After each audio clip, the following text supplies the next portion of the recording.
¿Por qué leer en general literatura en español y pensamiento filosófico? De esto va este vídeo colectivo, a través de una serie de preguntas que nos hemos formulado. ¿Por qué? Breve introducción. Estamos en el contexto de red de análisis dialógico. ¿Qué es esto? Pues es una serie de individuos que tenemos un punto de unión, en realidad una serie de exalumnos de un servidor que reúnen una serie de características comunes, que son formación en oratoria, en debate, en pensar en público y participando en competiciones de oratoria, de debate, porque algunos consideran que quien no compite no se vuelve competente o se vuelve a veces incompetente. Y no solo tienen el punto de unión de una formación a través de un servidor en cuestiones de retórica, sino que todos tienen un mínimo, tenemos, cada uno en función de sus circunstancias personales, fuerte interés por la filosofía. No en exclusividad, porque también tenemos una curiosidad intelectual hacia lo artístico en general, lo científico en general, lo humanístico en general. Y por haber debatido y sobre todo prepararnos para las competiciones de debate, ya sea en oratoria parlamentaria o en los tradicionales torneos de debate académico, pues nos hemos dado cuenta de una serie de metodología, de una estructura, de una forma sin contenido a la hora de prepararse ante cualquier contenido, cualquier problema, a intentar buscar una solución discursiva. A todo esto, al final, lo llamamos que ante un problema, para poder resolverlo con eficacia, una posibilidad es realizar un análisis dialógico, en general para cualquier problema, sea humano o no humano, pero cuando entra la problemática humana, entraría también el factor de los estados intencionales realizados amplios, y por eso ese análisis dialógico en cuestiones humanas sería análisis dialógico intencionalista. Este es en el marco desde que se piensa, y varias actividades que ya hemos hecho y otras que queremos hacer tiene que ver con una preparación libresca, potente, por gusto, sobre todo por disfrute personal, y porque también es una manera común en nosotros y en cualquier persona que quiera escudriñar sobre algo, el ir hacia los libros. En este caso, la defensa holandesa en la variante Leningrado. Pues ya nos gustaría poder hacer, en eso estamos, en el futuro, a medio plazo, un seminario. Invitamos también a cualquier persona que quiera participar, pues que se ponga en contacto con nosotros, o incluso animamos que vayáis organizando vuestros propios seminarios que tengan que ver con la actividad lectora. Nosotros lo que vamos a intentar hacer es un seminario de escritura en español, en realidad literatura en español. Lo que pasa es que hay textos escritos por hispanos en general, no solo españoles, cualquier persona que escriba en español, que a lo mejor no son estrictamente literarios, o sí son estrictamente literarios, pero están en la zona fronteriza entre lo literario y lo filosófico, o cuando menos reflexivo. Escritura en español, evidentemente también pensamiento filosófico. Cuando decimos pensamiento filosófico es que con este sintagma es algo más amplio que meramente filosofía. Filosofía se refiere a la construcción de sistemas filosóficos, y no todo el mundo que realiza una argumentación a través de conocimiento de ciertas ideas, de cierta tradición reflexiva, está haciendo un sistema. A veces lo que está haciendo es simplemente un texto, un artículo, o un texto largo, pero que no está dentro de un sistema, aunque siempre se piensa desde cierta estructuración de los pensamientos. Es decir, existe una manera de hacer actividad filosófica que no es sistema filosófico, entonces el sintagma pensamiento filosófico es más amplio que el de filosofía, que sería un subconjunto del pensamiento filosófico. Y claro, también tenemos lo que se suele denominar literatura universal, que también nos gustaría adentrarnos en ella. Pero nos surgió la actividad preparatoria de que si queríamos hablar sobre escritura en español, sobre pensamiento filosófico y sobre literatura en general o universal, debíamos entonces aclararnos mínimamente qué concepción teníamos ahora mismo, en 2025, sobre qué sea estos tres fenómenos librescos y mínimamente plantearnos qué podemos esperarnos en el futuro.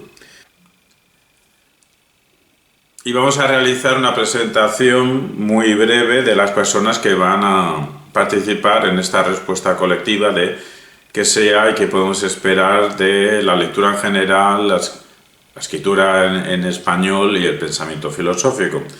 Pues en otras intervenciones que hacemos, pues tenemos la costumbre de empezar desde la parte más vetusta hacia la juventud. Esta vez lo haremos al revés, empezando por los intervenientes más jóvenes hacia la senectud.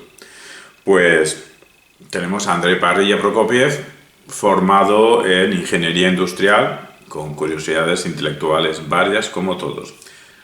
A continuación, pues tenemos a José Luis Escobar Castañeda, formado en administración y empresas y desarrollando su desempeño en el ámbito empresarial de la agricultura almeriense.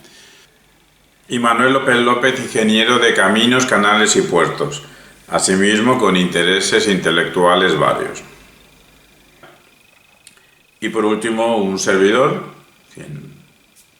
pues mi nombre, como digo, como el de todos, pues también digo mi nombre, Javier Eladio Guzmán, y para decirlo mínimamente, pues cierta formación en filosofía, esa parte de la lingüística centrada en teoría y práctica de los discursos y lingüística hispánica. Empecemos pues. Adelante, Andrei.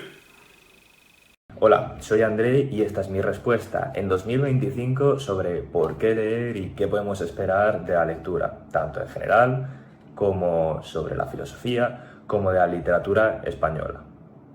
Vamos a ver, primero, ¿por qué leer? Y en principio, las dos razones más intuitivas que se me han venido a la cabeza han sido estas dos. Primero, una razón de reflexión. Cuando leemos, vemos los pensamientos de otras personas y esto nos suscita en nosotros mismos pues distintas ideas que pueden cuadrar más o menos con creencias anteriores que tenemos. Lo bueno de estos tipos de contenidos normalmente es que no son los típicos que utilizamos con otras personas en el día a día, no es el último partido de fútbol o no es la última película que hemos visto, sino que suelen ser temas que esas personas que han escrito los libros, que los autores han investigado durante mucho tiempo y a su vez han reflexionado durante bastante tiempo. Entonces suelen haber tesis que son arriesgadas pero bien sustentadas y suelen haber muchos puntos principales, secundarios, terciarios, etcétera, etcétera. Al final es una complejidad y un hilo de ideas que lo que hacen es permitirnos a nosotros pues ver si estamos más o menos de acuerdo. Entonces, la primera finalidad es una de entrenar un poco el cerebro. La segunda, que se me ha venido a la mente nada más pensar en la pregunta, es una asociada a captar nuevas ideas, a captar conocimiento. Y esto está muy relacionado con la anterior, pero son distintas. Si en la primera decía que es interesante leer porque nos permite reflexionar, pues en la segunda lo que nos permite es incorporar nuevos conocimientos, porque estamos leyendo de nuevo ideas a las que no estamos acostumbrados. Entonces, primera razón, entrenar, y la segunda, incorporar. Ahora, ¿qué pasa? Siguiente grado, quizás, que podríamos incorporar a esta discusión es darnos cuenta de que esto también lo tienen los vídeos, o pueden tenerlo, no todos, y los audios, un audiolibro o un podcast. Entonces, ¿por qué específicamente decidiríamos leer en vez de escuchar un vídeo sobre, de nuevo, un tema complicado o un politólogo o algún filósofo? ¿O por qué no escuchar un audio en vez de leer uno de esos libros? Y aquí es donde las cosas se ponían un poco más interesantes. Y yo he llegado a que hay objetivamente una diferencia, que yo creo que es la mayor diferencia, y que eso tiene alguna serie de implicaciones. Si lo pensamos, las otras formas de adquirir ese conocimiento, que podrían ser, de nuevo, los audios, los vídeos que incorporamos además, el elemento visual, incluso las conversaciones, tienen una cosa que los libros no tienen, y es el ritmo. Tiene un ritmo predeterminado. Yo cuando grabo un vídeo lo he hecho con una serie de minutos, tiene una duración fija. Yo he ido hablando más rápido o he ido hablando más lento. Con los audios pasa lo mismo. Tiene una duración que es finita y es definida. Y esta parte definida es algo muy importante, porque yo cuando empiezo un libro no sé cuánto tiempo voy a tardar en acabármelo, pero es que tampoco sé cuánto tiempo voy a tardar en acabarme un párrafo, pero es que tampoco sé en cuánto voy a acabar un capítulo. Y además es curioso porque un párrafo y otro pues quizás no duren lo mismo, y yo tardé más en leer un párrafo que en otro. Y esto, que aparentemente es simplemente una cuestión de, no sé, tiempo y un tema práctico de que si vamos a perder más o menos tiempo, creo que tiene realmente una trascendencia bastante más importante. Y es el hecho de que nosotros, mientras leemos, ponemos nuestro propio ritmo, podemos pararnos en las cosas que nos interesen y podemos reflexionarlas bastante más. Cosa que no se puede hacer de tan buena forma, o al menos en mi experiencia, con los vídeos o los audios. Y la razón principal es esa, y es que mientras yo estoy escuchando un vídeo o mientras yo lo estoy viendo, pues yo no puedo parar, porque se puede parar, pero yo no lo hago de forma tan automática porque tiene un ritmo natural el vídeo que es con el que se ha grabado o es el de la voz de la persona. Y en cambio en un libro yo puedo pararme de forma mucho más reiterada y escribir mis pensamientos. Y esto al final lo que hace es que uno pueda reflexionar bastante más sobre lo que está leyendo e incorporar bastante más esos aprendizajes. Y esto yo creo que es algo bastante distinto a lo que ocurre con los vídeos y a los audios. Y además esto está relacionado con otro concepto que yo creo que es el de la atención. Y es que precisamente porque uno tiene que poner ese ritmo propio, uno tiene que tener una mayor capacidad de retención y de atención a ese contenido. Y en sí, el leer para ganar atención creo que es algo positivo, y esto sería un tema muy largo de explicar, pero entre otras cosas, porque hoy en día es una capacidad que cada vez se está perdiendo y que en cambio es una habilidad bastante importante. Hola, ¿qué tal? Soy José Luis Escobar y en este vídeo voy a tratar de responder a 3 preguntas relacionadas con la lectura. La primera de todas es ¿por qué leer? La segunda es ¿por qué leer literatura en español? O ¿por qué leer en español? Y por último, ¿por qué leer filosofía? He preparado algunos apuntes, no voy a entrar tampoco en una reflexión muy profunda, pero tengo aquí anotadas una serie de cosas que para mí son importantes en cuanto a la lectura. La primera de todas, en por qué leer. Para mí la lectura no deja de ser en primer lugar un acto de concentración. Estamos en un mundo sobreestimulado, a lo largo del día recibimos infinidad de interrupciones, tanto en el trabajo como en nuestra vida personal, además de los medios que todos usamos. Y de alguna manera leer por las tardes o por las noches pues es una forma de tener un espacio reservado para mí, sin interrupciones, y cultivar ese hábito que estamos perdiendo, que es el hábito de la concentración. Por otro lado, independientemente de si es ensayo o si es literatura, para mí cada libro no deja de ser una perspectiva que tiene un autor sobre el mundo, bien sea en una etapa diferente a la nuestra, hablo de una etapa histórica, bien sea a través del prisma de un conocimiento, de un área de conocimiento en concreto, o simplemente a través de una historia. Si intentamos comprender el mundo que nos rodea, pues cada libro no deja de ser una ventana a eso, a la perspectiva de muchos y muchos autores que bueno, nos dan su visión del mundo. ¿Por qué leer en general? Bien, cualquier estímulo a nuestra forma de pensar, a nuestro conocimiento, es positivo, ¿no? Ver una película, ir al teatro, escuchar música, cualquiera de esas puede ser una fuente de hacernos crecer. Ahora bien, la lectura o la literatura tiene un componente para mí que lo diferencia un poco del resto. Y es el hecho de que nosotros controlamos su tiempo, es decir, controlamos su velocidad. Nosotros estamos viendo una película, estamos viendo una obra de teatro y hay algo que nos hace ese clic, que nos hace pensar, ¿vale? Y el problema ahí está en que no podemos detener esa actuación, ¿no? Podremos ver una película, detenerla, pero ya nos cortaría el hilo. Sin embargo, en la literatura sí que podemos pararnos en cada pensamiento que a nosotros nos interese y desarrollarlo sin perder el hilo de lo que estamos leyendo. ¿Vale? Entonces, ese es para mí el componente esencial de por qué recomendar leer. Eso hace que cuando nosotros abandonamos ese libro frente a otro tipo de estímulos, ese libro permanezca más tiempo, porque quizás no nos acordemos exactamente de qué suscitó ese razonamiento en nosotros que leímos, pero sí el razonamiento en sí que nosotros hicimos. Todo pensamiento desarrollado por uno mismo suele tener mayor profundidad en nuestra psique. Hola, ¿por qué leer? ¿Por qué leer en general y por qué leer literatura en español? Bueno, vamos a compartir una reflexión sobre este aspecto. La lectura. Todos en algún momento de la vida nos vamos a encontrar al menos con un problema.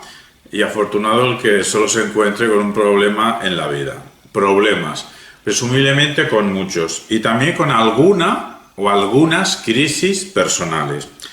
Y puede que hasta en medio de una crisis colectiva o incluso en medio de una crisis de civilización, como ahora mismo. Y cuando vengan esas dificultades, ¿cómo lo vas a afrontar? Evidentemente con y desde elementos tuyos o elementos que estén en ti, elementos físicos, elementos psíquicos, elementos sociales, como semejanzas, diferencias con tus congéneres. Algunos sobresaldrán en cualidades, elementos físicos, condiciones físicas, otros sobresaldrán en condiciones psíquicas, otros en condiciones sociales, algunos en dos componentes, quizá una minoría en tres de estos componentes, pero para lo que pueda venir todos haríamos bien en mejorar estos tres elementos del ser humano, lo físico, lo psíquico y lo social, cultural. Bien, ¿cómo? ¿Cómo podemos hacer una mejora inmatrascendental? Es decir, con elementos internos al ser humano, externos al ser humano y elementos sociales del ser humano. Pues bien, una actividad que contribuye en grado sumo a potenciar los componentes psíquico y social, a prepararnos para la vida, es la lectura. Lectura en general, en cualquier ámbito, pero especialmente sobre cuestiones científicas, artísticas, filosóficas. Y un caso particular es la lectura de literatura, entendida básicamente como obras de ficción con pretensión artística en la forma y con pretensión exploratoria en el contenido. Supuestamente, o al menos en los casos literarios más excelsos, la forma literaria está al servicio de alguna idea o conjunto de ideas que el autor quiere transmitir. Con una intencionalidad realizada, nos interesa esas intenciones ya realizadas, no las intenciones que tuvo y no cumplió. El autor tiene que vérselas con una complejidad en su obra, una complejidad en su oficio, pero también se las ve con complejidades del mundo en el que vive, complejidades también, más bien de orden social, pero también de orden psíquico y de orden físico. El autor tiene que verse, autora evidentemente, tiene que vérselas con la sociedad que le ha tocado vivir y lo que le espera por vivir. Unas acciones que requieren del literato pensar, al punto que podemos hablar de un pensamiento literario. Pero ¿qué pasa cuando se experimenta con formas sin ninguna idea? ¿O qué pasa con ideas que, aunque sean interesantes y hasta potencialmente brillantes, se transmiten en una forma deficiente o no funcionan en una forma no lograda? Pues en el primer caso, un vacío semántico, no nos llega nada significativo, más allá de agrupaciones de letras y sonidos. Y en el segundo caso, un vacío sintáctico o gramatical o estilístico que nos impide apreciar la idea o ideas que hay detrás. O si la apreciamos, esa idea que hay detrás, si la captamos, nos llega de forma no persuasiva, no atractiva, no impactante, sin funcionar. Por lo que dicha idea no reclama nuestra atención, antesala de la reflexión. Pero las buenas o excelentes obras literarias, las clásicas, sí consiguen esa potencia, ese potente trabazón forma-fondo. Entonces, gracias a pensadores, escritores, artísticos reflexivos, accedemos a mundos, a dilemas, a problemas, a experiencias, a situaciones, a estados que nunca o difícilmente llegaríamos con nuestra vida diaria. Y si alguna vez hemos llegado a tener una experiencia, una vivencia similar, no hemos sido capaces de reparar en su significatividad. He ahí el valor de la literatura, el motivo por el que leer literatura, un enriquecimiento experiencial potente. La segunda pregunta, ¿por qué leer literatura en español? Pues bueno, primero, porque al final es la lengua con la que pensamos y sentimos, principalmente. Y luego, que tenemos la suerte de tener un lenguaje muy rico, muy culto, y que muchos autores en el pasado pues han hecho arte con él. Entonces, aparte de ser la lengua en la que pensamos, sentimos y seguimos creciendo y desarrollándonos, pues bueno, tiene mérito y hay mucha cultura que merece ser la pena leída, pues desde Cervantes hasta los autores de hoy en día, ¿no? Muy importante, también lo tengo aquí anotado, porque si no la valoramos nosotros, pues no la valora nadie. En un mundo que está dominado por el idioma de los negocios, que no deja de ser el inglés, pues hay mucho contenido en inglés, pero también hay mucho contenido en español. Entonces, pues tenemos que defenderla nosotros, que somos hispanohablantes, y también, pues bueno, tiene un gesto bonito en ese sentido. ¿Por qué la literatura en español? Bien, igual que decíamos antes que otros géneros adaptaban la literatura, pues también pasa un poco igual cuando un libro se adapta a otro idioma, ¿no? Es imposible que el traductor no deje su pequeña impronta en ese trabajo que realiza.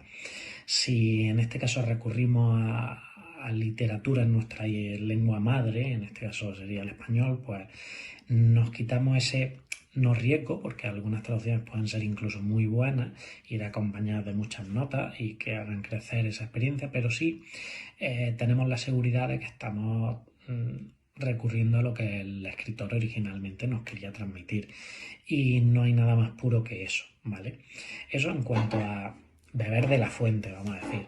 Pero luego hay otra parte que es la verdaderamente importante, que aquí cada literatura va a ser diferente, cada país.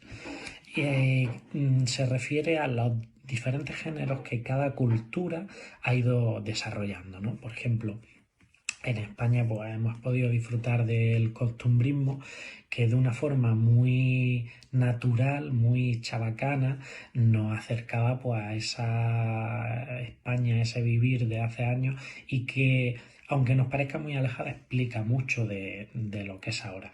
Y pues eso mismo vendría a pasar con cualquier otro género que al final se van desarrollando en base a los anteriores. Por ejemplo, también podríamos hablar del realismo mágico latinoamericano y cualquier otro género que se ocurra, que en esencia nació de un país o una cultura. Entonces, igual que cuando viajamos vemos costumbres que nos son extrañas, o aunque sean occidentales no se desarrollan de la misma forma, al final no son extrañas, pues recurriendo a la literatura en español, en nuestro idioma, tendremos siempre esa cercanía, ese saber que aunque no sea la época, sí son las formas, sí son los comportamientos, los caracteres, es decir, el mensaje va a llegar mucho más directo. Lo anterior serviría para cualquier literatura en cualquier idioma. Y respecto a la literatura en español, ¿por qué leer literatura en español? Quizá habría que pensar si la respuesta es para un hispanohablante o para alguien no hispanohablante que lee traducciones.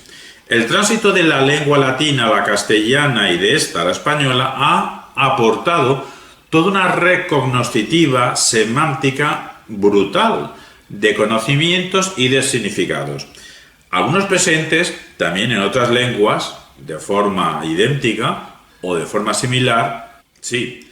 Pero como el devenir hacia la lengua española ha estado atravesado por circunstancias geográficas, geopolíticas, climáticas, naturales, sociales, económicas, políticas, científicas, artísticas, filosóficas, presentes en la cosmovisión hispánica y ausentes en otras cosmovisiones o culturas, entonces la lengua española tiene sus peculiaridades, al igual que cada lengua tiene las suyas, amén de los puntos en común, algunos universales. Esto unido al hechos que aquellas personas que hablaron en un principio en latín, luego una transición en castellano y finalmente en español, no sé si ya lo siguiente habrá llamarlo de otra manera, hispano, sea este el español, o sea o no lo sea su lengua principal, se han enfrentado a una serie de problemas, algunos comunes a cualquier miembro de la especie humana y otros propios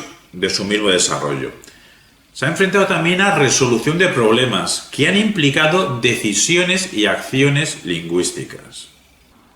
Para ir a lo más tópico, sin la presencia y existencia de un imperio español no hubiese acontecido un Quijote.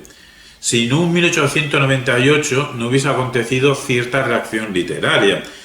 Y en medio de todas estas problemáticas, cada escritor en lengua española pues opera de forma parecida a otros escritores, pero también cada cual de los escritores en lengua española, cada cual lo hace a su manera.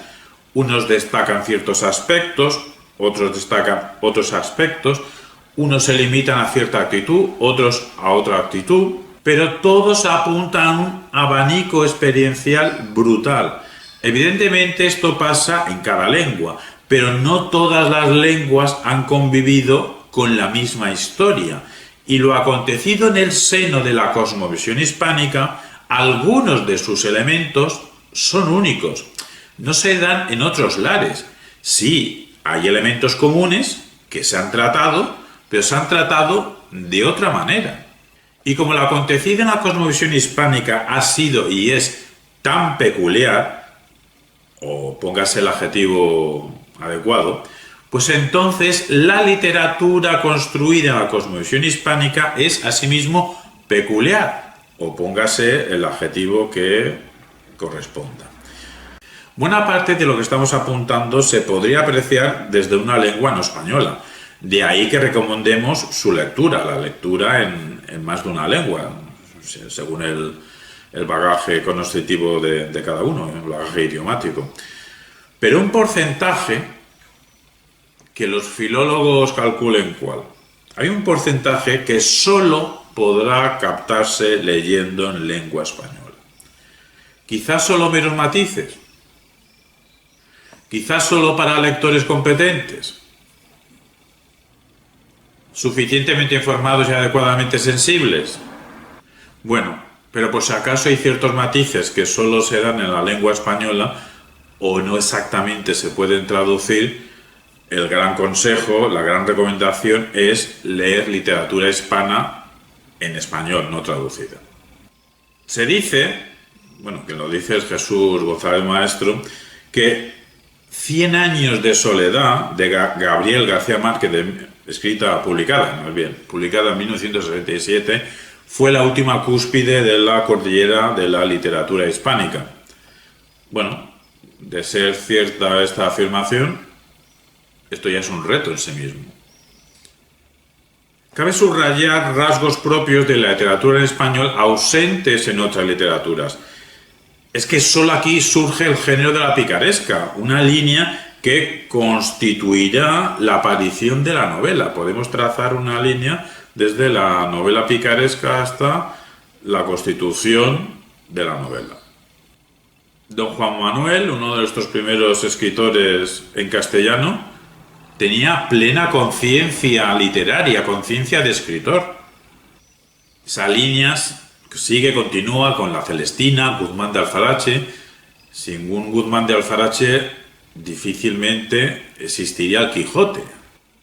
¿Se puede decir que esta línea culmina en el Quijote? Si se puede decir, al menos con el matiz de que el Quijote pues podría ser en ese momento y actualmente cúspide, pero no es un partir de cero el Quijote.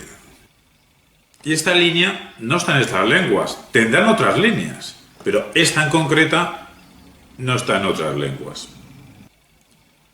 Aquí no estamos hablando desde un sesgo, consciente al menos, de creencia en la superioridad de la lengua española. Simplemente reconocemos la dignidad de todas las lenguas, un hecho lingüístico que se puede confirmar, pero que las lenguas son distintas y con la lengua española se han logrado ciertos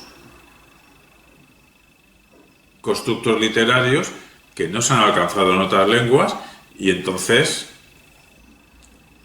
realizan ciertos aportes que algunos pues animamos a que se acceda a ellos. Y en otras lenguas se llega a otros aportes, a otros constructos que no se hubiese llegado en una lengua distinta. Pero bueno, de momento, 2025, tenemos en torno a 7.000 lenguas vivas, desgraciadamente en número descendiente, y por simple cuestión de limitación de nuestras capacidades, no podemos ni aprender ni 7.000 lenguas, ni 1.000 lenguas, ni 100 lenguas. Habrá que elegir. Pues una de esas lenguas en las que algunos animamos a cultivar, perfeccionar si ya la conoces y si no la conoces, adentrarte en ella, por el gran aporte experiencial que te va a facilitar su literatura y textos no literarios, pues es la lengua española. Y es que otro punto clave de la literatura en español es el realismo. Sí, hay en otras lenguas también se han construido obras en coordenadas realistas, sí. Pero el realismo es clave en la literatura en español. Hombre, también tenemos notas de suprarrealismo, pero es que son como dos caras de una misma moneda. Al final hasta ha surgido el realismo mágico y todo. Modulaciones del realismo. Y este realismo o actitud realista atraviesa prácticamente toda la literatura en español. Ya sea para continuar dicha actitud o para esquivarla. Para esquivarla sin lograrlo. En otras literaturas pues también tienen sus puntos claves, la literatura en lengua inglesa, pero del ámbito británico, pues realizó su viraje hacia lo terrorífico, hacia lo imaginativo, hacia lo fantasioso. La literatura francesa, especialmente la novela del siglo XIX, es una transición perfecta para tener una experiencia lectora desde las coordenadas políticas del imperio hasta las coordenadas políticas de la república burguesa.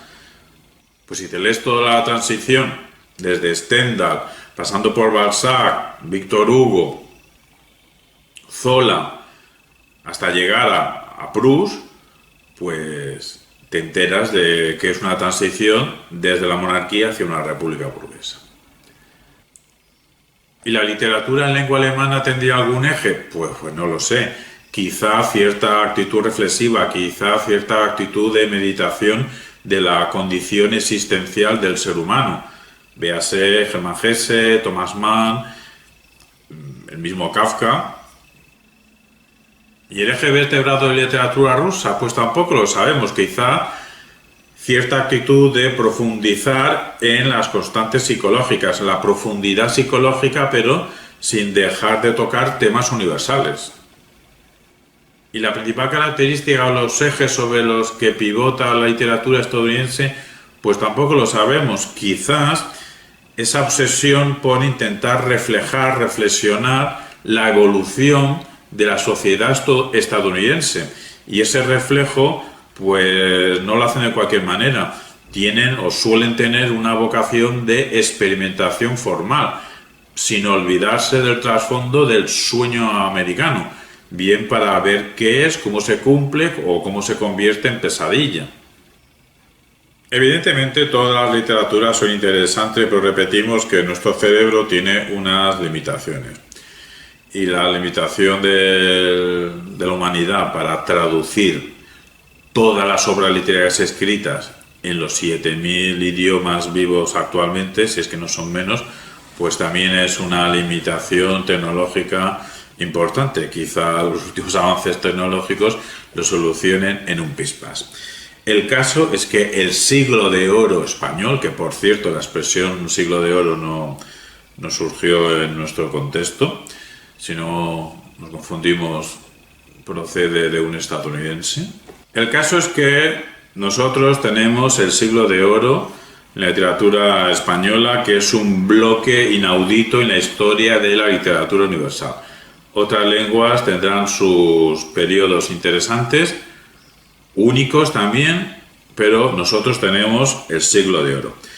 Si no fuese porque no tiene sentido proclamar a una literatura nacional como que tiene la medalla de oro, que es campeona olímpica en esta literatura, pues diríamos que la literatura en español es la mejor de todas las literaturas. Dicho esto, que es un absurdo, entiéndase la idea de que la literatura en español es una literatura que realmente vale mucho la pena emplear tiempo en deleitarse y aprender y disfrutar y pensar con y a través de ella.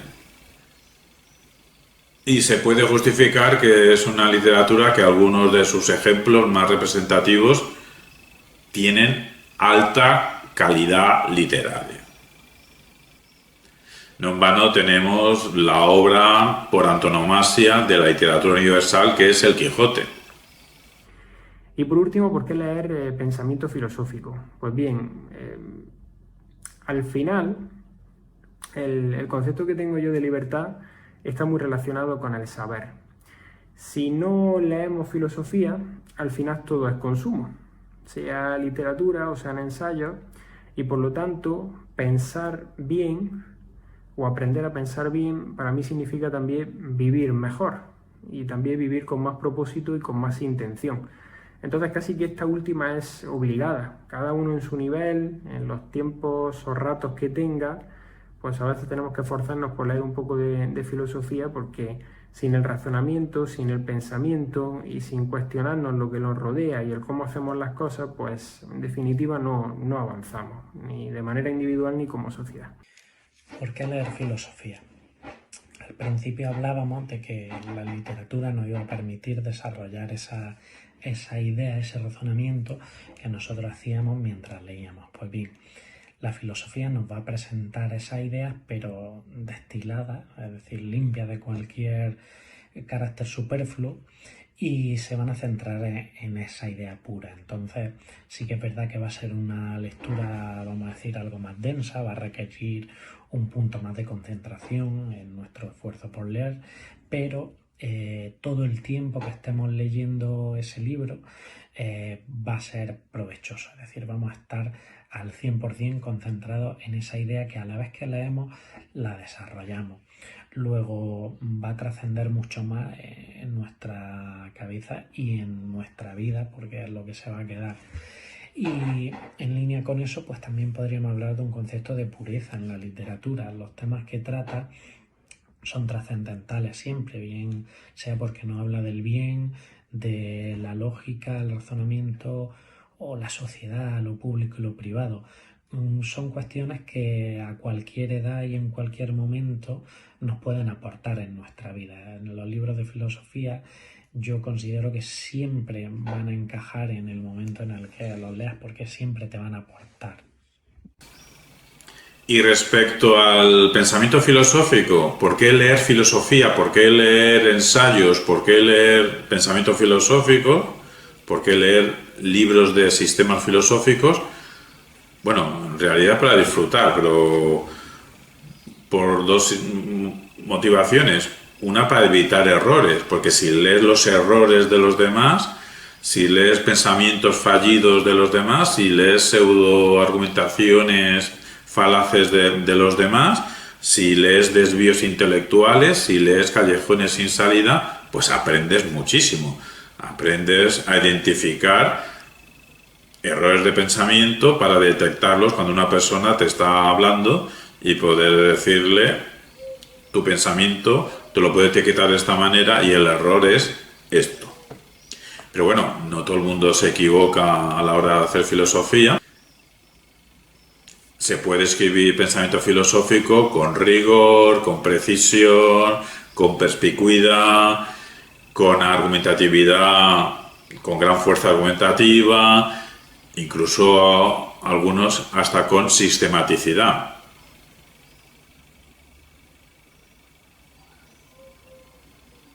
Se puede escribir pensamiento filosófico con altos estándares de calidad filosófica. ¿Y entonces qué pasa? Pues que aprendes a pensar y disfrutas. Entonces, ¿por qué leer pensamiento filosófico? Para aprender cómo no pensar, para aprender a pensar y para disfrutar.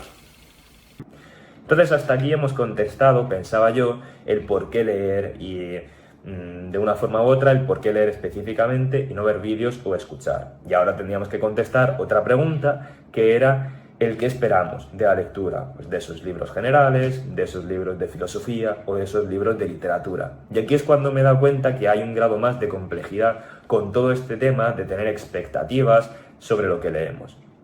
Y entonces al principio, siendo honestos, pues lo más claro que se me ocurría es ¿qué espero lograr leyendo estas cosas? Y siguiendo mi lógica de por qué leer, he pensado, pues espero aprender nuevo conocimiento, espero conseguir pensar mejor, espero quizás resolver alguna duda particular que tenía. Y evaluando poco a poco cada una de estas decisiones, me he dado cuenta de que en realidad esto no tiene sentido y que puede ser más contraproducente que eficiente. Y entonces vamos a explicar primero el por qué creo que esperar algo de la lectura puede ser negativo. Y entonces aquí, al menos hoy en día, puede no ser tan beneficioso. Y aquí creo que hay 4 razones.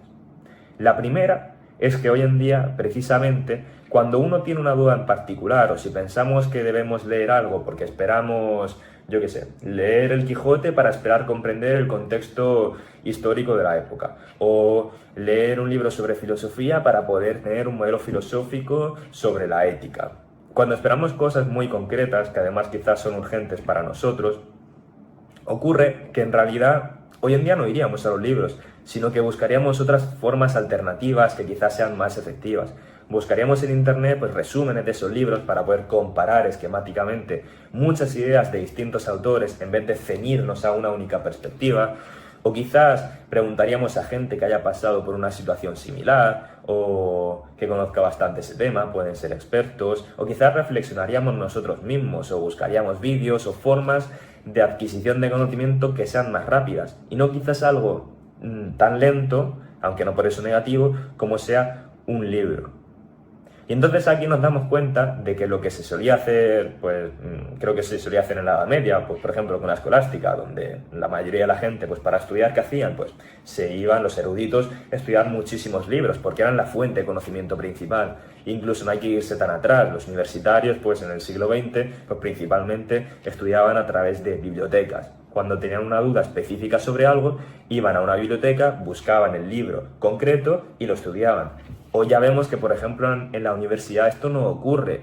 Yo personalmente he sacado muy buenas notas en muchas asignaturas sin haber leído el libro, sino que en cambio he buscado pues, recursos por internet, he buscado vídeos, he aprendido por mi cuenta, he hablado con compañeros, que sí, que quizás si me apuras todo ese conocimiento al final, en muchos casos, porque no siempre, habrá venido derivado de libros. Pero yo no he ido precisamente a esos libros con la expectativa o con el propósito directo de adquirir un conocimiento particular o de resolver alguna duda en particular. Y que por eso creo que esto pues no es ideal, ir con la expectativa de eso para un libro, o no es real, no es lo práctico que hacemos en el día a día. Por mucho que yo lo diga, en realidad no suelo hacer eso. Ese es el primer punto. Ahora, ¿qué pasa si incluso, aunque no sea lo real, yo lo intento? Es decir, yo voy a por un libro porque tengo una duda específica, pues de lo que sea, de sociología, por ejemplo. Veo aquí de reflejo un libro que tengo yo en la estantería que es ¿Por qué fracasan los países? Y yo busco ese libro específicamente y lo compro porque quiero aprender específicamente pues, por qué fracasan los países y cuáles son esas causas sociológicas. Y yo espero pues aprender de ese libro que me diga exactamente eso, el por qué fracasan los países, y mientras lo leo estoy precisamente pensando en esa cuestión. Aquí pasan tres cosas. La primera es que quizás ese libro no tenía como propósito principal el responder directamente esa pregunta. Y claro, he puesto un ejemplo muy malo porque he dicho que justo la duda que tengo es el título del libro, entonces yo espero realmente que me vaya a resolver esa duda. Pero ¿qué pasa? Quizás por cuestiones de marketing o por cuestiones de lo que conciben esos autores como entender ese fracaso de los países. Pues puede que eso no coincida exactamente con la duda que yo tenía. Es decir, meramente en el lenguaje que utilizamos ahí, pues lo mismo esos autores consideran que un fracaso es cuando un país está en la absoluta miseria, y yo considero un fracaso que puede haber ocurrido en un país decente o muy grande, pues porque últimamente están en declive. Y entonces por eso ya no estamos exactamente con la misma duda. ¿Y cuál es entonces el problema de esto? Pues el problema es que yo estoy esperando que el libro, entre comillas, me resuelva esa duda, pero es que al final lo mismo, el libro no estaba pensado para resolver esa duda. Y esto no tiene por qué ser negativo, porque quizás el libro estaba pensado para resolver otro problema o para entender otro concepto que quizás es mucho más interesante o mucho más útil que la duda que yo tenía incluso inicialmente. Entonces, el ir preconcebidos desde el principio, intentando conseguir aprender algo que quizás no es ni siquiera lo que mejor nos viene, es algo que nos perjudica, porque esa expectativa hace que yo solo busque un libro que responda a esa pregunta, cuando en realidad quizás pues, para responder mi pregunta debería primero responder otra, o debería responder otra asociada, etcétera, etcétera. Segundo problema, que cuando yo estoy constantemente pensando en esa expectativa que tengo mientras leo, yo creo tensión. Es como cuando estoy conduciendo y voy tenso, estoy muy rígido, yo no voy relajado, y como no voy relajado, no conduzco bien. Algo parecido puede pasar con los libros. Si nosotros estamos constantemente, o desde el principio incluso, pues nos planteamos, ¿cuál es la expectativa de este libro? Pues obtener este conocimiento, o comprender esta cosa. Y al final de cada capítulo, pues vamos haciendo unos resúmenes en base a ese objetivo inicial. Yo estoy creando tensión porque constantemente mientras leo estoy buscando en las cosas que tengan que ver con eso. Y eso hace que al final yo no esté relajado y no esté abierto a aprender otras ideas que quizás sean más útiles. Esto está relacionado un poco con lo anterior. Y ahora el tercer punto, que también está un poco relacionado, es que mi interés en leer ese libro va a ser muchísimo más bajo que si en cambio no esperara nada de él. Porque si yo espero que, por ejemplo, el libro del fracaso de los países me hable constantemente de ese tema, pues cuando no me esté hablando, o cuando a mí no me dé la impresión de que me esté hablando de esa duda particular que yo tengo, por mucho que lo que esté hablando sea muy interesante, pues por mucho que eso, como yo voy a estar centrado y voy a estar tenso en buscar las cosas que tengan que ver con esa pregunta inicial, pues yo no lo voy a disfrutar. Entonces yo no voy a tener interés al principio hasta que se me resuelva esa duda en particular. Y una vez que se me resuelva, tampoco voy a tener interés, porque ya habré considerado que se resolvió esa duda. ¿Y qué es lo que pasa con todo esto? Que yo creo que ya esta interpretación no tiene sentido hoy en día. Antes sí que podía tener sentido leer con este propósito exclusivo de aprender pues un conocimiento en concreto o de formarse en algún área en concreto, pero hoy ya no tiene tanto sentido porque han surgido muchas alternativas y posiblemente más eficaces para lograr esta tarea. ¿Y entonces qué nos queda? ¿Por qué leer? Siquiera.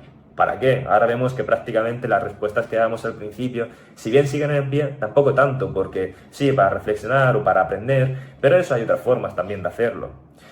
Y es que yo creo que la clave de hoy es no esperar nada, es leer sin expectativas. Y esto tiene dos sentidos y dos razones para hacerlo. La primera, y esto va a sonar un poco raro, pero es por serendipia estratégica.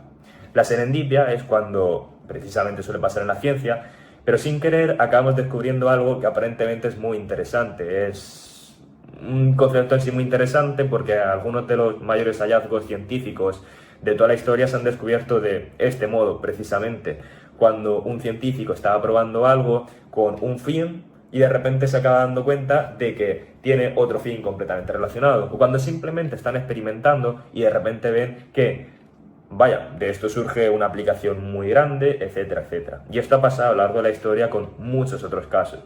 Entonces, ¿a qué viene esto? A que yo puedo sacar mucho provecho de leer un libro sin tener expectativas, sin esperar nada, si estoy realmente consciente de ese libro y si estoy realmente atento. Porque cuando yo esté con mi plena atención leyendo ese libro, pues me daré cuenta de que quizás eso de lo que está hablando yo ya he experimentado cosas parecidas, o que está comentando problemas que realmente ni siquiera había planteado antes y que son realmente interesantes y que podrían cambiar el modo en el que actúo, o de repente acabo descubriendo nuevas relaciones entre distintos conceptos, o acabo descubriendo un nuevo hobby que me pueda gustar, o acabo viendo una forma distinta, una perspectiva distinta de cómo afrontar un problema, etcétera, etcétera. Y es esta serendipia estratégica la que se logra cuando vamos sin expectativas, al menos bajo mi punto de vista.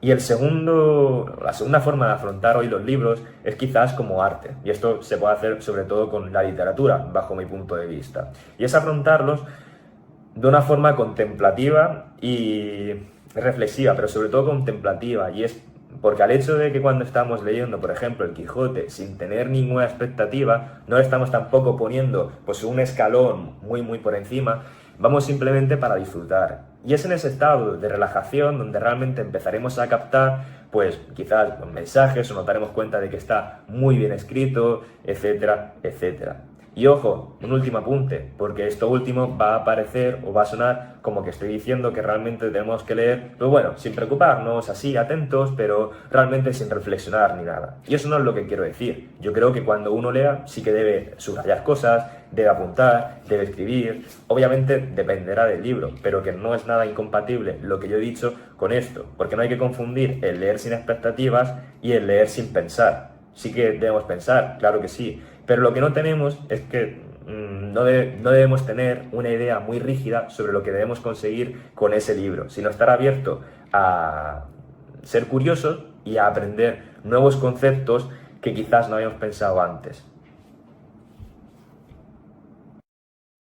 Y bueno, son estas pinceladas las que yo traigo sobre la lectura, no son muy profundas, pero antes que entrar en más detalles son las que verdaderamente a mí me mueven a la hora de poder organizar mis lecturas, ya sea del verano o ya sea del inicio del curso, pero que son importantes, ¿no? Además de los beneficios que tiene la lectura y que todos conocemos. ¿Qué espero de mis lecturas futuras? Bien, en mi caso yo lo primero que espero de una lectura es que me abra nuevos horizontes. Es decir, la lectura nos va a poner ante situaciones en las que nosotros no nos hemos encontrado en nuestra vida, pues porque cada uno tenemos unas condiciones, un entorno, y nuestra experiencia vital es tan limitada. La lectura tiene la capacidad de transportarnos a cualquier otra situación del pensamiento de la realidad, una realidad ficticia o pseudoficticia, y hacer que afrontemos problemas, discusiones, eventos que se nos planteen. Luego, para mí es una forma de posicionarte ante nuevos horizontes, ante la seguridad de encontrarte, vamos a decir, en la barrera, no en la vida real, en el devenir real, y poder experimentar o adelantarte a cuál sería tu comportamiento, tu aprendizaje ante esas situaciones. También diríamos que en el sentido de que nos lleva a realidades diferentes, también nos permite lo contrario, es decir, una abstracción, nos permite alejarnos de nuestra realidad. Esto, aunque suene un poco difuso, considero que es bastante positivo, es decir, normalmente se habla de la monotonía, el estrés, todo lo que en nuestro día a día nos puede pesar o nos puede agobiar. La literatura nos va a permitir pues, un poco salir de ese día a día, irnos a ese horizonte difuso del que hablábamos y experimentar cosas nuevas. Y siempre va a ser positivo porque nosotros vamos a elegir lo que leemos. Nadie debe leer algo que no le guste o le desagrade. Entonces, siempre va a ser un aliciente positivo en nuestro día a día el por unos instantes, por unos momentos, permitir esa abstracción. Y también yo diría de las lecturas futuras que siempre esperéis la originalidad, es decir, otros artes normalmente suelen beber de la literatura, suelen adaptar géneros literarios, grandes sagas, es decir, se basan en la literatura como fuente primaria de originalidad. Entonces, pues siempre que leamos estamos ante el germen de muchas de las ideas que luego se han ido desarrollando a lo largo de los años, las generaciones o incluso las culturas. Luego, yo siempre busco eso, ese punto de novedad, de inesperado o de ruptura que nos puede ofrecer la literatura. Y otra experiencia similar, pero más profunda, son las relecturas. ¿Qué espero de mis próximas lecturas en español? Pues en primer lugar busco una identidad, es decir, voy a buscar que ese escrito tenga algo de mí y que también yo tenga algo de él. Es decir, leyendo, aunque sean géneros que no sean cotidianos, da igual que sean fantásticos, que pensamiento filosófico, al final va a haber un trasfondo, un por qué se ha generado ese contenido que posiblemente me sea cercano, bien por un contexto histórico, bien porque sean inquietudes que hemos tenido a lo largo del tiempo. Lo normal es que encuentre bastantes similitudes y eso me va a permitir, por un lado, conocer o tener una visión externa en tercera persona de la sociedad en la que vivo, de donde yo me desarrollo, pero también nos va a permitir tener una mirada retrospectiva de si yo me veo en ese papel, ¿vale? Si esos razonamientos me son conocidos o no, o por el contrario, yo en este sentido pues, difiero de ellos, ¿vale? Pues eso sería un punto. Y por otro, también diríamos que espero tener una cercanía, ¿no? Ese identificarme del que decíamos tiene que surgir de una forma natural, tiene que fluir en principio más fácil que con otros tipos de literatura o en otro idioma. Por nombrar un ejemplo, pues la literatura rusa con Dostoyevsky y demás, tiene una densidad, unos escenarios, unas situaciones que no son las que podríamos esperarnos encontrar de primera en una literatura en nuestro idioma, ¿no? Eso por poner un ejemplo.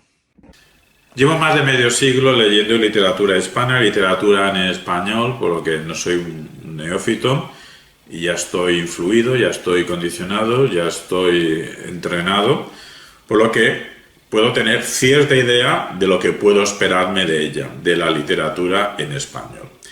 Estoy seguro que he recibido estructuras mentales de pensamiento, actitudes afectivas de comportamiento, virtuales experiencias, invitaciones a recapacitar sobre ciertas cuestiones, disfrutar a través de ciertas formas expresivas.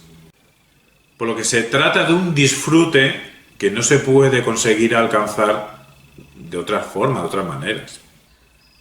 También estoy seguro que he adquirido herramientas para enfrentarme a problemas, incluso conocimiento, relaciones lingüísticas, susceptibles de guía, aprendizaje, para uno mismo lanzarse a escribir, a pensar, a construir contenidos dignos de ser leídos. ¿Qué espero recibir de las lecturas futuras? Pues lo mismo. ¿Qué espero de mis lecturas de filosofía futura?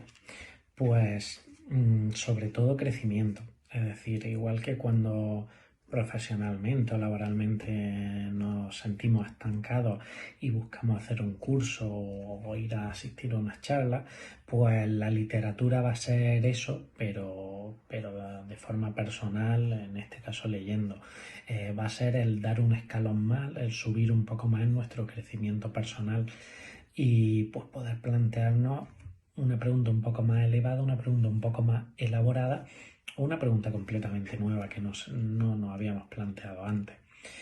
Y siempre pues la filosofía tiene ese punto y tiene el otro punto que es el plantearnos nuevas inquietudes. Ese posiblemente sea no la gran definición, pero la gran característica de la filosofía es el hacernos preguntarnos más de lo que la pregunta originalmente nos llevó a ella. Entonces, pues un camino bastante interesante y rico, porque la verdad nunca parece que se acabe, y al contrario, siempre lo que aparecen son más caminos, y es un placer pues ir descubriendo esos nuevos senderos que nos van a ofrecer nuevos puntos de vista que sin duda nos van a sorprender.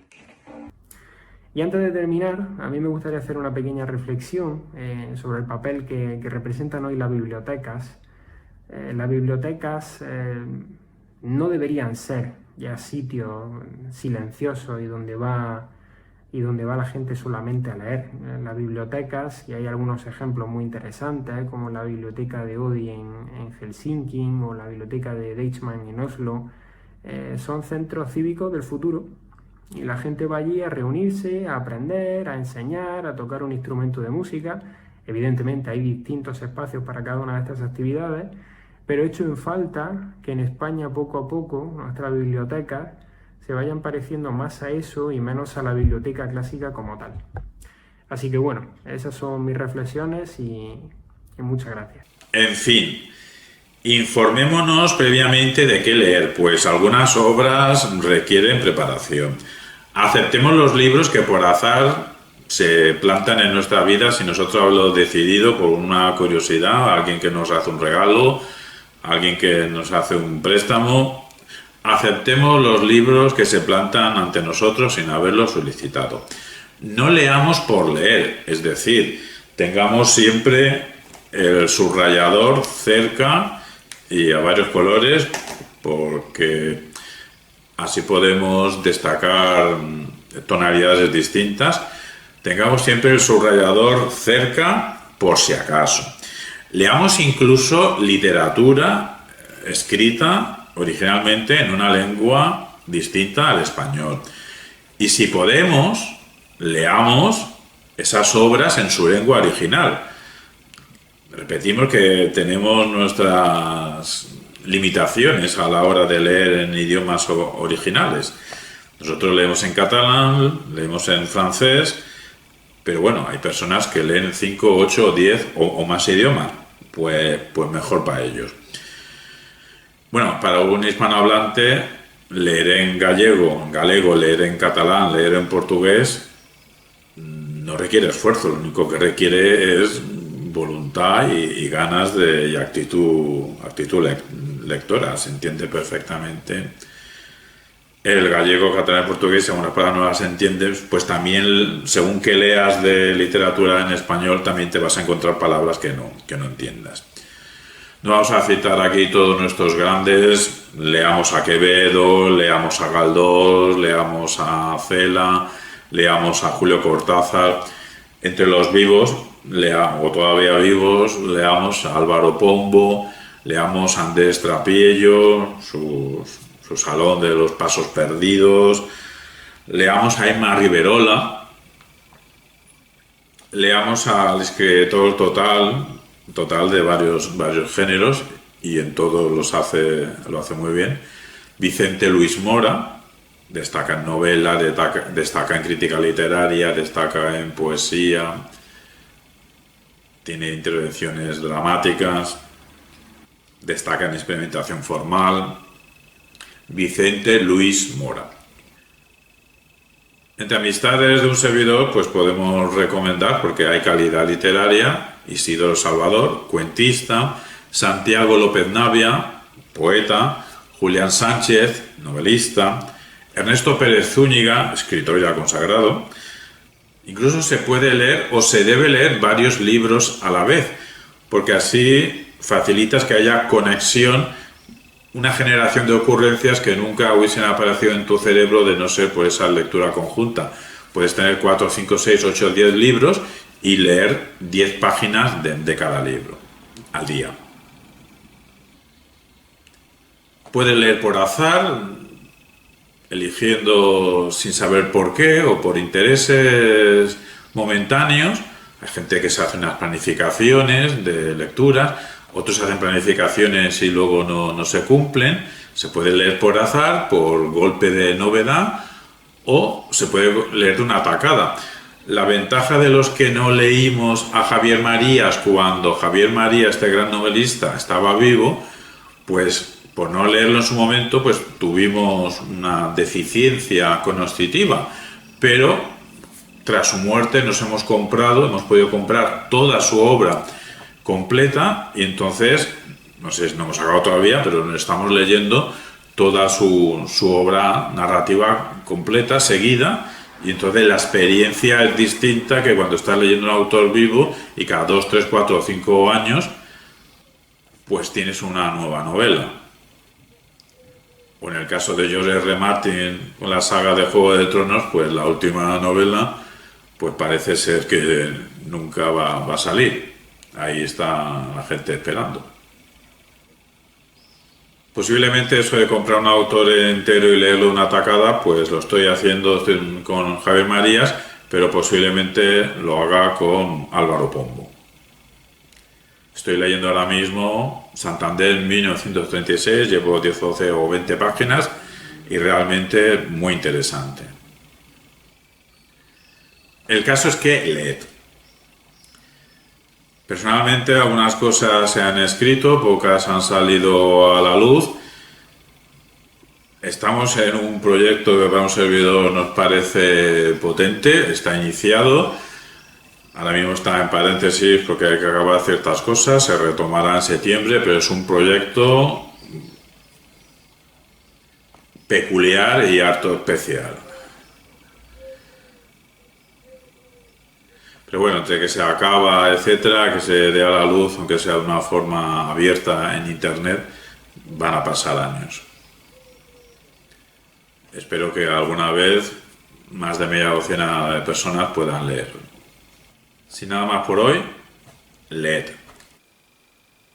Pues bien, esperando que haya sido de cierta invitación a la lectura o incluso a formar vuestros propios seminarios sobre literatura universal, escritura en español y pensamiento filosófico, nos despedimos ya, prometiendo que alguna vez habrá incorporaciones en un supuesto futuro seminario de escritura en español, seminario de pensamiento filosófico y seminario de literatura. Algo haremos y algún día. ¿Cuándo? Ahora mismo no lo sé. Un abrazo y disfrute con la lectura.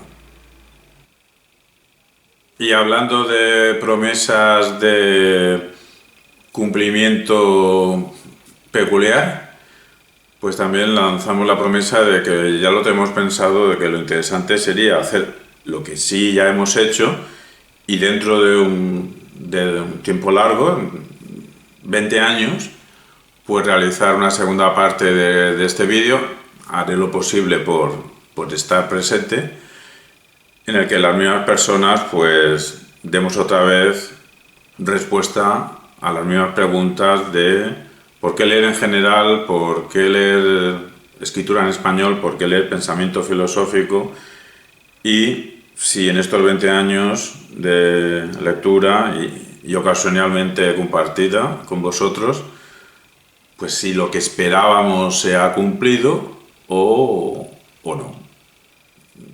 Ya se verá si hay segunda parte o tercera parte para mis compañeros.